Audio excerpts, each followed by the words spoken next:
Le doy la bienvenida a Adrián Ramírez, presidente de la Liga Mexicana por la Defensa de los Derechos Humanos, quien se encuentra presente aquí en el estudio para hablarnos de qué, pues para hablarnos del Poder Judicial, las falencias que tiene este poder, sobre todo el judicial de la Federación y el Poder Judicial en términos generales en sus tres niveles, pero que han propiciado la impunidad y que a veces han obstaculizado la propia justicia. Si hay un poder que no ha sido revisado lo suficiente, que sigue prácticamente actuando a veces a espaldas de la sociedad, pues es el Poder Judicial, Adrián Ramírez. Sí, Sósimo, amigos de Contralínea, pues creo que hay un tema que es muy importante señalar dentro del Estado mexicano. Recuerden que un Estado republicano como el nuestro hace una división del gobierno, es decir, de la administración pública, en tres poderes: el poder ejecutivo, que ha venido en un proceso de cambio; el poder legislativo, que está constantemente haciendo reformas a las normas; y el poder judicial, que es el encargado de decir el derecho, quien se encarga de mencionar y interpretar la norma jurídica para buscar que ésta sea cumplida. Creo que el centro de los derechos humanos está en que nosotros podamos lograr que justicia y legalidad sean sinónimas. Y esto es un elemento muy importante porque parece un tema meramente semántico, pero es un tema muy de fondo. Legalidad y justicia no son sinónimos y, como se ha insistido mucho, no puede haber una Suprema Corte de Justicia cuando apenas esta alcanza a garantizar una legalidad. Queremos que un órgano del poder público deba ser garante, y en ese sentido queremos sumar el esfuerzo de estos aires que trae el presidente de la Suprema Corte de Justicia y algunos ministros de esta Suprema Corte, que van interpretando la necesidad de lograr que legalidad y justicia sean sinónimas. Y tenemos que señalar que en ese narcoestado policíaco militar que llevó casi 40 años gestarlo, y los estragos que ha dejado con su estela de muerte, con su estela de luto, con miles y miles de víctimas de tortura, ejecuciones extrajudiciales, de personas que fueron acusadas en montajes mediáticos utilizando los recursos que el Estado tiene. Y aquí insistimos mucho en que el Estado no es solamente el poder público, sino que los medios de comunicación dieron expresión a estos montajes mediáticos con los que se hacían fraudes judiciales de cara a la nación, en los que legitimaron un estado de cosas. El primer elemento importante que hay que señalar en este elemento del Poder Judicial es que, contrariamente a la Constitución, se creó un sistema de leyes especiales y tribunales especiales que, a la luz de la delincuencia organizada, se le espolvoreó, así como antes se decía que eran comunistas, que eran socialistas, que era gente de izquierda, que eran guerrilleros. Ahora se generalizó diciendo son delincuencia organizada, son grupos de delincuencia organizada. Se les polvoreaba ese polvo mágico a cualquier persona y se le señalaba delincuente organizado, y entonces ya entraba en una exclusión de derechos. Y en esa exclusión de derechos se generó un sistema de leyes especiales a raíz de la ley federal para la delincuencia organizada, y que además se generó un sistema de jurisprudencias especiales que permitieron la tortura, la fabricación de culpables, los montajes mediáticos, la inducción de testigos y también la corrupción legalizada de los testigos, porque se ofrecían recursos a cambio de colaboraciones, y esto permitió corromper aún más la justicia en nuestro país. Este elemento es uno de los que tenemos que desmontar, y en eso estamos trabajando juntos, y creo que Contralínea en este proceso ha estado luchando para comprender que incluso quienes cometen delitos al arbitrio del poder público no solamente están cometiendo delitos propiamente de servidores públicos, sino que son grupos de delincuencia organizada que desde dentro del propio aparato del gobierno actuaron en contra de la sociedad. Adrián Ramírez, pero ¿qué fue lo que hizo posible pues este divorcio del Poder Judicial? Que por supuesto no es, ya tiene mucho tiempo, el Poder Judicial siempre visto como un ente muy aparte, muy ajeno a la sociedad. Y siempre lo vimos muy dispuesto a fallar a favor del sector empresarial, de los grandes intereses económicos, y siempre dejando desprotegido pues a los sectores más vulnerables, a los sectores humildes, a los sectores trabajadores. ¿Por qué ocurrió esto? Si ya, por supuesto, lo vimos también en el Poder Judicial, perdón, en el Poder Ejecutivo, lo vemos también en el Poder Legislativo, pero creo que el sector o el poder con mayores problemas en este sentido, pues ha sido el Poder Judicial. Sí, pero hay que tomar en cuenta que este es un elemento fundacional, es decir, cuando el Estado se crea, cuando surge el Estado, y ahí hay que retomar algunos clásicos, como es el libro de Federico Engels, que habla sobre el Estado, la familia y la propiedad privada. Nosotros podemos entender que esa noción clásica que se enseña en las escuelas de derecho es solamente un discurso que legitima un estado de cosas en el que ellos dicen que un estado es un territorio, una población y una soberanía, un conjunto de leyes y normas que todos aceptamos acatar, y que se dice que el derecho se erige para lograr una sana convivencia entre todos los componentes de una sociedad. Y uno dice, eso suena bonito. Y si nos vamos a Justiniano, pues pensamos que en esa noción clásica es adecuada.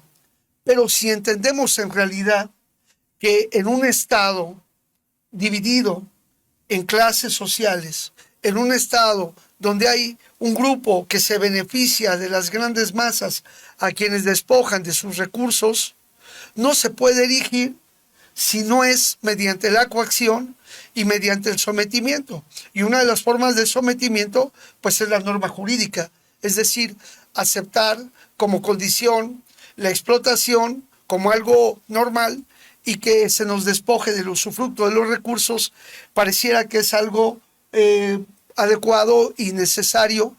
Sin embargo, los pueblos van luchando por su emancipación, y entonces es obvio que a veces el Estado y sus leyes no están para legitimar a la sociedad en su conjunto. Es decir, desde que surge la norma jurídica, se erige para hacer prevalecer un estado de cosas que somete a otros. Y por lo tanto, quienes detentaron desde el Estado la parte jurídica y la interpretación del derecho fueron una clase que se fue privilegiando y que entonces tiene por encima de otras prerrogativas mucho mayores que le permiten, sin necesidad de mayores cosas, hacer preservar un estado de hechos que tiene un alto componente clasista, racista, sexista, como lo vemos ahora, y que hoy la sociedad está cambiando y está luchando porque su marco jurídico se modifique y jueces y magistrados sirvan para la democracia, sirvan para el desarrollo y no para los intereses del gran capital. Ese es el asunto. Y en el Estado, en este narcoestado policíaco militar, no se detuvo para investigar, no se investigó para detener, sino se detenía para investigar, pero más que eso, se detenía para hacer preservar a ese narcoestado policíaco militar que tenía que dar resultados hacia el pueblo en un aparente éxito, cuando en realidad lo que estaban haciendo era encubrir todo el grupo y toda la red de delincuencia que había alrededor, y por lo tanto se torturó, se desapareció, se ejecutó y se llevó a prisiones a miles de personas que hoy están injustamente presas. Adrián, me gustaría que te refirieras a esta ley para combatir supuestamente a la delincuencia organizada. como un elemento de este marco jurídico que se tendría que empezar a desmontar, porque en realidad, al parecer, pues lo que criminaliza es la pobreza. Sí, mira, hay que tomar en cuenta que simplemente con que a alguien se le diga que pertenece a un grupo de delincuencia organizada, el delito es un delito que ni siquiera necesita materializarse en su comisión.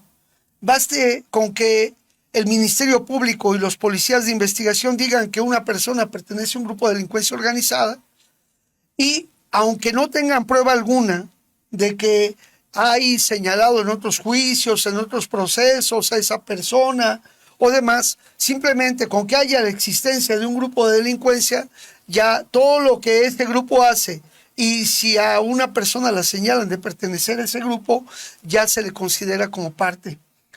Tan solo por decir que alguien pertenece a delincuencia organizada, la pena ya se agravó. Y, por lo tanto, la detención se hace como detención legal, es decir, ni siquiera tiene que justificarse. Baste con que se diga, aunque después de varios años la persona salga libre porque no se comprueba tal delincuencia. Sin embargo, eso ya está. Eso es lo que se dio en llamar el derecho penal del enemigo, que se fue erigiendo en apariencia como para controlar el crimen transnacional y toda esta situación del narcotráfico y demás. Cuando en realidad nosotros vemos cómo es los mismos gobiernos y el mismo poder quienes alientan los grupos, los organizan, los coordinan y sacan los grandes beneficios de esta delincuencia. Si puedes ver los grandes juicios de todos los capos y demás, ellos tienen beneficios. Si hay personas que están por cualquier delito, que pasan largas condenas sin siquiera habérsele comprobado el ilícito del que está. Un ejemplo de ello, Sósimo, es, por ejemplo, el día de ayer o antier, me parece, dicen que rescataron a unos migrantes que venían en 2 camiones. ¿Cuál es el rescate de esos migrantes? O sea, esos migrantes no estaban secuestrados, no los capturó un grupo de delincuencia y los obligó para llevarlos a trabajar forzadamente a un lugar. No, ellos buscaron un servicio, se contrataron para llevarlos. La migración en nuestro país no es un delito. Entonces, a lo más que llegan a hacer es una falta administrativa. Sin embargo, a quien de alguna manera apoya a personas migrantes para trasladarse, ya se le puede aplicar la delincuencia organizada. Y entonces al chofer que le pagaron una cantidad por desplazar personas en condiciones dignas, pues se va a ir a la cárcel y va a tener una condena alta porque supuestamente está en el delito de tráfico de personas. Tal es el caso como el que vamos a mencionar más adelante. Pero repito, ese tipo de conductas no debieran de estar tipificadas o debieran tener una sanción menor, pero baste que digan que es delincuencia organizada para que entonces en el condominio funcional de un hecho delictuoso cualquiera paga la misma condena independientemente de su participación. El problema aquí me parece también, Adrián, es de que, bueno, sí existen algunas redes de tráfico que están vinculadas a la delincuencia organizada. ¿Cómo hacer entonces para discernir precisamente entre las redes que sí hacen tráfico de personas, incluso a veces hasta con fines de explotación sexual, fines de explotación laboral, y diferenciarlas de pues aquellos otros que de manera circunstancial no sé, transportaron a unas personas a otro lado por su propia voluntad y sin que pertenezcan a estas redes, que pues también hay que señalarlo, también existen? Por supuesto, pero precisamente, ¿cómo acotar la tipificación de un delito? Primero, o sea, ¿cómo lograr que el legislador haga una tipificación cuidadosa de la conducta ilícita para que después haya una individualización de la pena? Y en tercer lugar, hayan elementos contextuales que aclaran precisamente este hecho. Porque, estrictamente hablando, si una persona compra un boleto de autobús, se sube a un autobús, él es migrante, no está documentada su tránsito en México, a la empresa le pueden sancionar porque está participando de alguna manera, porque está obteniendo un beneficio de transportar a un migrante. O sea, estrictamente hablando, eso constituye un delito y eso no es cierto. Por ejemplo, el delito de secuestro exprés se hizo cuando A las personas se les retenía para vaciarles las tarjetas de sus cuentas bancarias o para quitarles escrituras, bienes. Pero después se trivializó el delito y a cualquier persona que en un transporte o en un vehículo era robada, se le aplicaba el concepto de secuestro express. Y entonces hay personas que por un monto, por ejemplo, un chico que por 205 pesos que dice que le robaron en un carro, al muchacho le habían dado 25 años de prisión porque tipificaron el delito de secuestro express, porque tardaron entre el momento en que lo suben, en el momento en que lo bajan y le quitan el dinero dentro del carro, y eso era secuestro express. Es absurdo.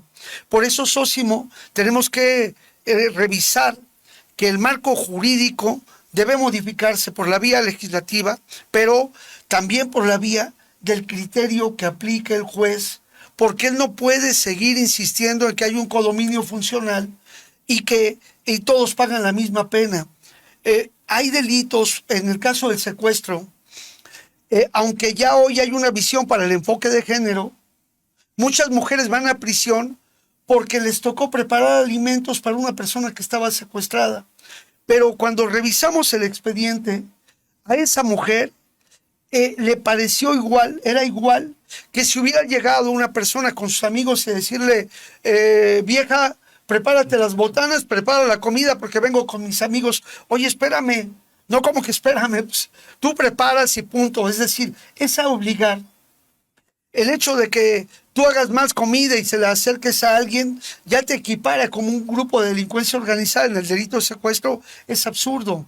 Y hay personas que tienen 20 años en prisión por simplemente haber preparado comida porque no podían resistir a que el marido les pegara porque no hacían ese trabajo. Y aunque ya hay una visión de enfoque de género, el delito es estricto y dice quienes que participan de alguna manera en la comisión de este delito, ya sea dando datos, transportando, amenazando, cuidando, tendrían la misma sentencia.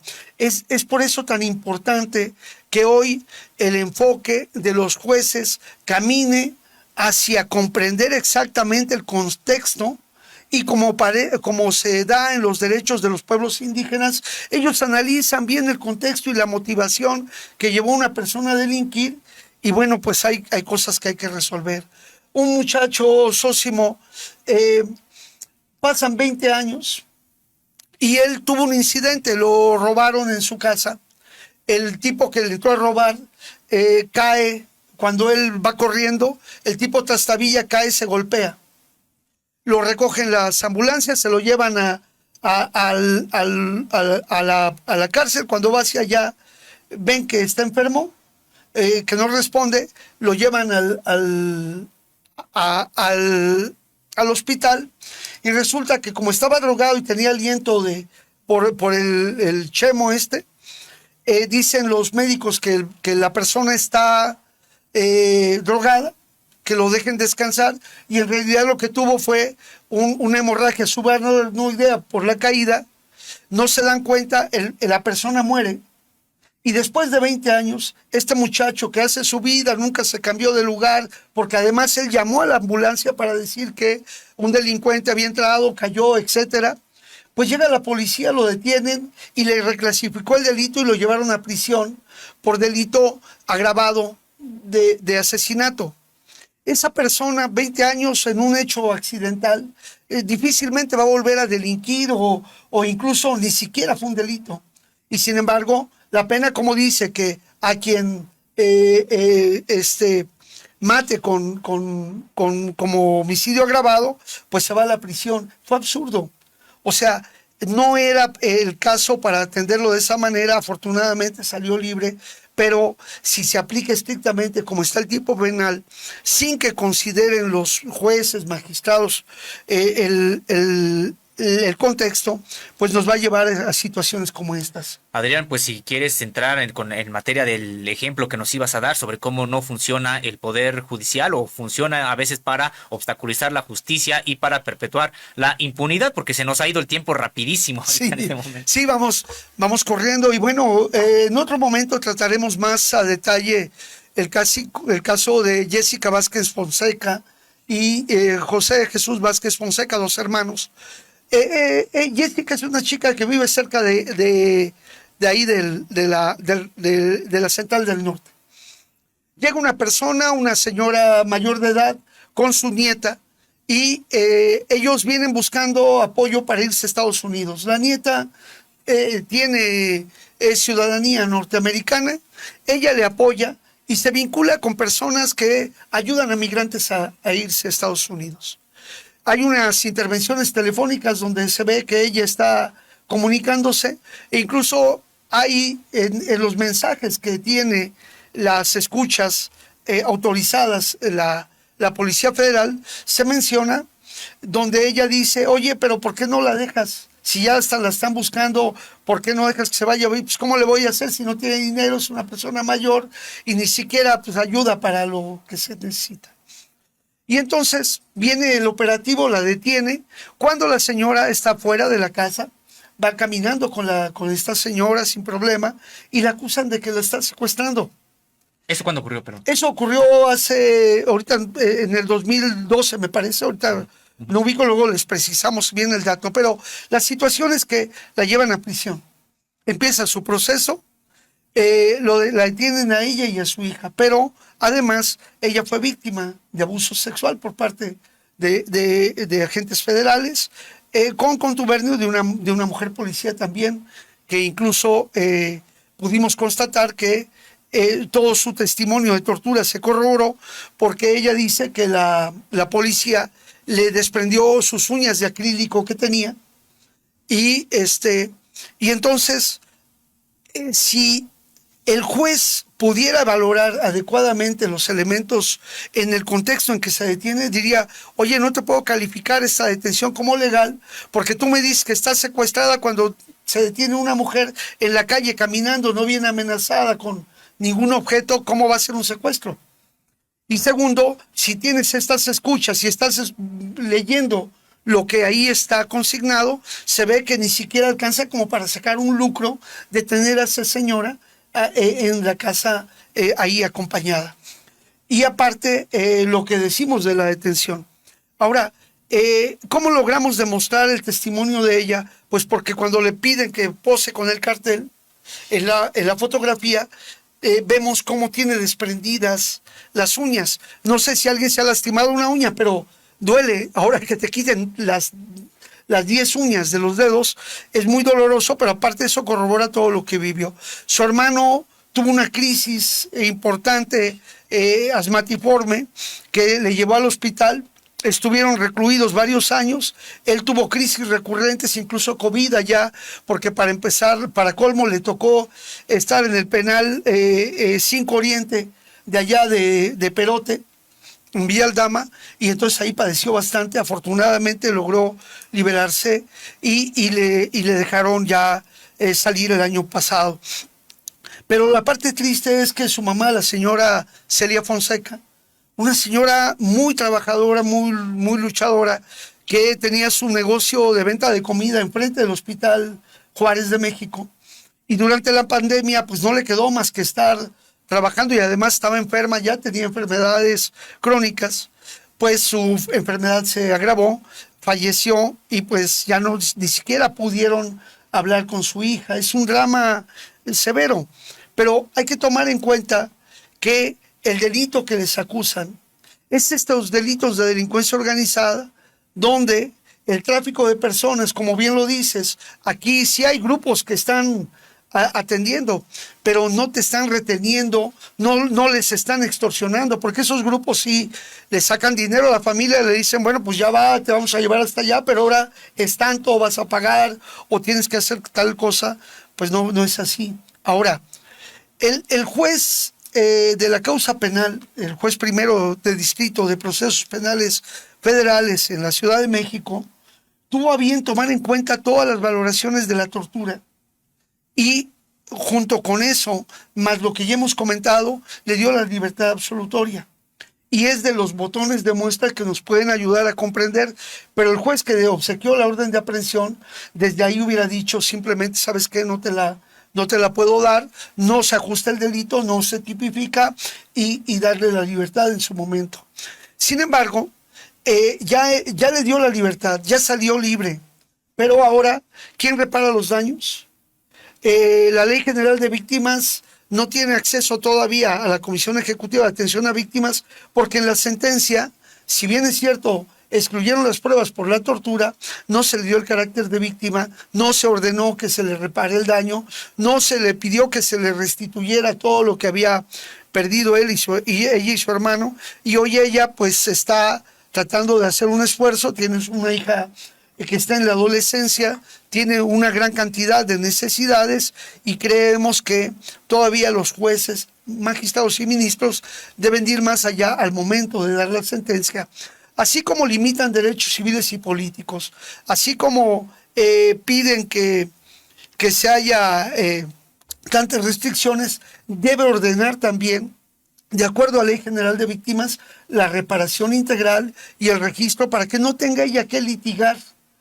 Y para colmo, la CNDH, a pesar de todo lo que hubo y que ya está la sentencia absolutoria, en su momento no avanzó la investigación. Afortunadamente, en el cambio de administración, hoy esta Comisión Nacional de los Derechos Humanos está revisando el expediente y esperemos que pronto le den la calidad de víctima para que ella pueda tener acceso a los apoyos. Es así como tenemos que comentar, Sósimo, que tenemos que luchar porque a quienes cometen delitos tengan la sanción que merecen, pero que no se fabriquen culpables y que tampoco se sancione a las personas por pobreza y que realmente se haga cumplir todas las directrices que a partir de noviembre de 2014 salieron de la Suprema Corte de Justicia para que se investigue la tortura, para que también se legisle con enfoque, se juzgue con enfoque de género y muchas mujeres que están hoy en prisión pues puedan gozar de la libertad porque, insisto, si se individualiza la pena, muchas personas podrán salir en libertad. Y por otro, para finalizar, el contexto de Genaro García Luna, Cárdenas Palomino, donde hubo esta exposición mediática, fabricación de evidencias, inducción de testigos, corrupción de testigos para darles recompensas, debe de ser observado por la Suprema Corte de Justicia de la Nación y los jueces en cada órgano jurisdiccional para que vayan incorporando el análisis contextual al momento de dar su sentencia y por lo tanto esto ayudaría a que muchas personas recobren su libertad porque fueron víctimas de montajes no solo mediáticos sino también con fraude judicial.